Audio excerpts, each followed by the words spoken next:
Muy buenos días. Dicen los expertos que las primeras horas del día, incluso algunos dicen que los primeros minutos del día son los más importantes porque dependiendo de con qué actitud te vistas, es como vas a vivir el resto del día. Por eso es importante que desde que amanece, desde que nos despertamos, podamos darle gracias a Dios por el nuevo día, tener esa actitud de agradecimiento que nos abre la capacidad de poder disfrutar. Alguien que no agradece es alguien que es mal agradecido. Incluso pudiéramos nosotros decir que lo que también nos da la capacidad de agradecer es vivir en el momento, vivir en el presente, estar conscientes de lo que estamos viviendo justo en este momento nos ayuda a poder saborear y a darnos cuenta de que estamos en un gran privilegio, de que somos bendecidos por Dios continuamente. El evangelio el día de hoy es un evangelio largo, lo quiero leer todo porque voy a usar algunas partes del movimiento que tiene. No me voy a detener tanto en las frases, sino más bien en las situaciones que sucede. Es un evangelio que creo que ya casi no lo sabemos de memoria, porque es uno de los favoritos, sobre todo cuando se trata de muchas espiritualidades que hablan de esa relación con el Espíritu Santo. Pero sin más preámbulo, escuchemos lo que dice el evangelio. En aquel tiempo, Jesús fue a Nazaret, donde se había criado. Entró en la sinagoga, como era su costumbre hacerlo todos los sábados, y se levantó para hacer la lectura. Se le dio el volumen del profeta Isaías. Lo desenrolló y encontró el pasaje en el que estaba escrito: El Espíritu del Señor está sobre mí, porque me ha ungido para llevar a los pobres la buena nueva, para anunciar la liberación a los cautivos y la curación a los ciegos, para dar libertad a los oprimidos y proclamar el año de gracia del Señor. Enrolló el volumen, lo devolvió al encargado y se sentó. Los ojos de todos los asistentes en la sinagoga estaban fijos en él. Entonces comenzó a hablar diciendo: Hoy mismo se ha cumplido este pasaje de la Escritura que ustedes acaban de oír. Todos le daban su aprobación y admiraban la sabiduría de las palabras que salían de sus labios y se preguntaban: ¿no es este el hijo de José? Jesús les dijo: seguramente me dirán aquel refrán: médico, cúrate a ti mismo y haz aquí en tu propia tierra todos esos prodigios que hemos oído que has hecho en Cafarnaúm. Y añadió: yo les aseguro que nadie es profeta en su tierra.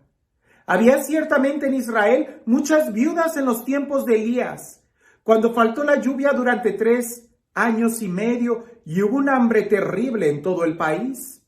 Sin embargo, a ninguna de ellas fue enviado Elías, sino a una viuda que vivía en Sarepta, ciudad de Sidón.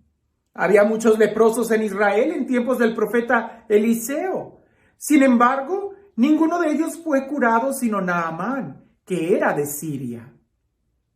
Al oír esto, todos los que estaban en la sinagoga se llenaron de ira y levantándose lo sacaron de la ciudad y lo llevaron hasta una barranca del monte sobre el que estaba construida la ciudad para despeñarlo. Pero él, pasando por en medio de ellos, se alejó de allí. ¡Qué texto tan profundo!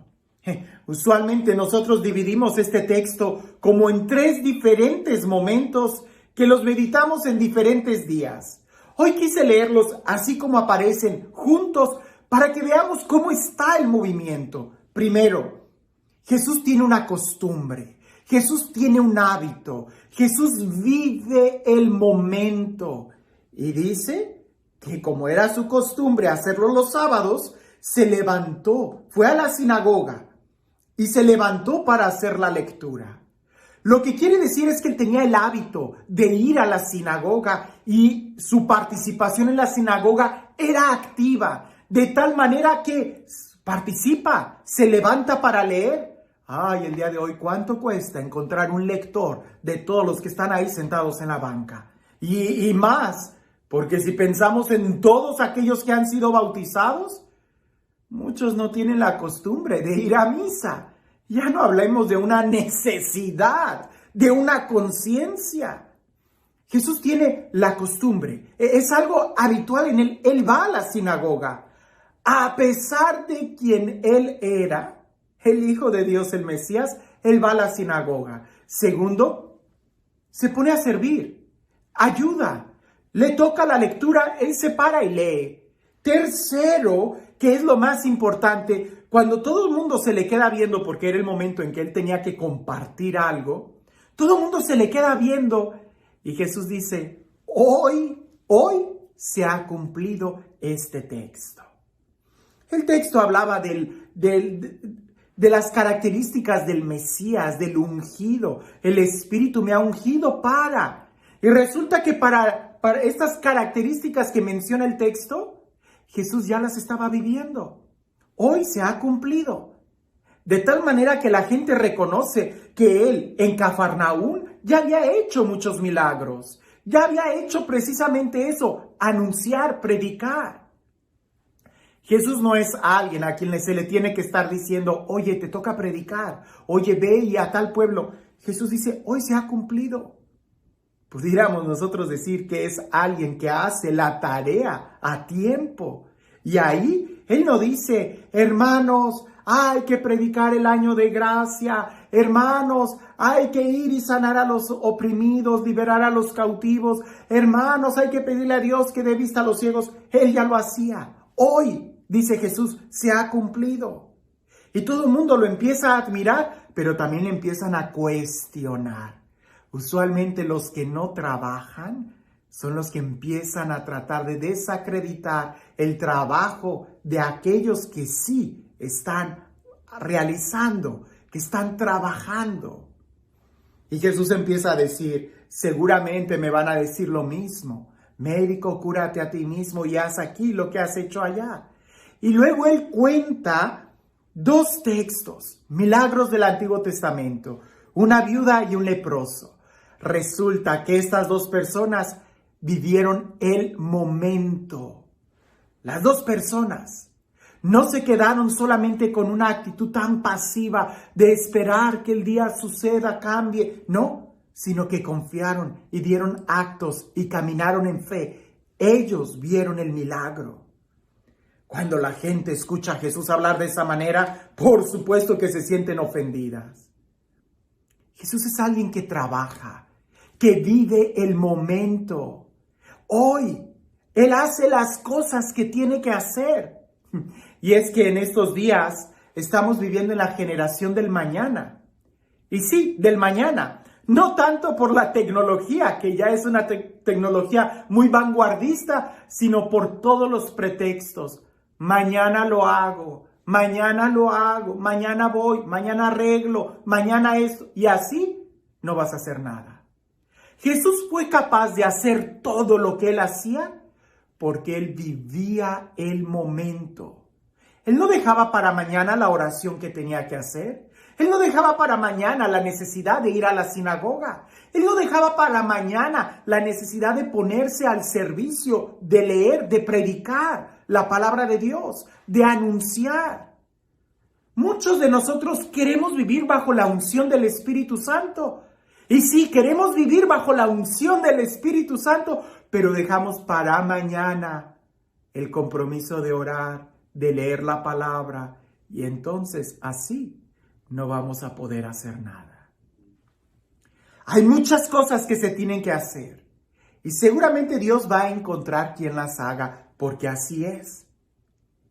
La pregunta es, ¿tú quieres ser parte de la victoria de Cristo? ¿Tú quieres ser parte del triunfo de Dios? No dejes para mañana lo que tienes que hacer hoy.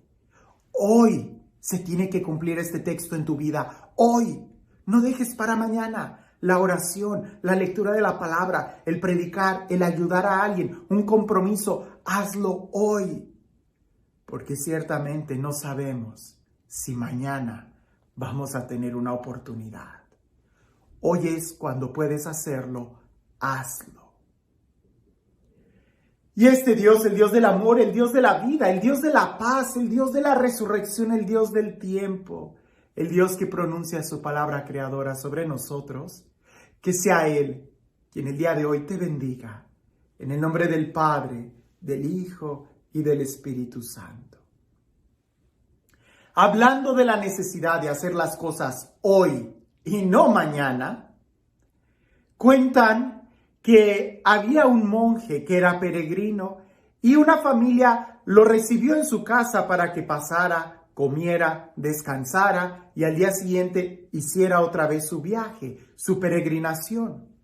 Pero el padre de la familia le dice: hermano, ore con nosotros antes de bendecir los alimentos, háganos el honor de dar gracias por los alimentos y ore por la familia. Aquel monje dice: con mucho gusto. Y él pasa la mirada a la familia y empieza a orar de la siguiente manera: que se muera primero el abuelo, después que se muera el padre, después que se muera el hijo y al final que se muera el nieto. Amén. Claro que todos en la mesa voltearon a verlo y le dijeron: oye, ¿esa es la forma en cómo agradeces? ¿Hablando y orando sobre la muerte? Y el monje dice: pero yo pudiera decir muchas cosas y pedir tantas cosas, pero lo cierto es que no sabemos cuándo vamos a morir.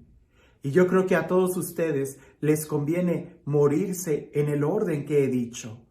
¿O acaso quisieran que primero se muriera el nieto, el hijo y al final el abuelo? La verdad es que nosotros no sabemos cuándo nos vamos a morir.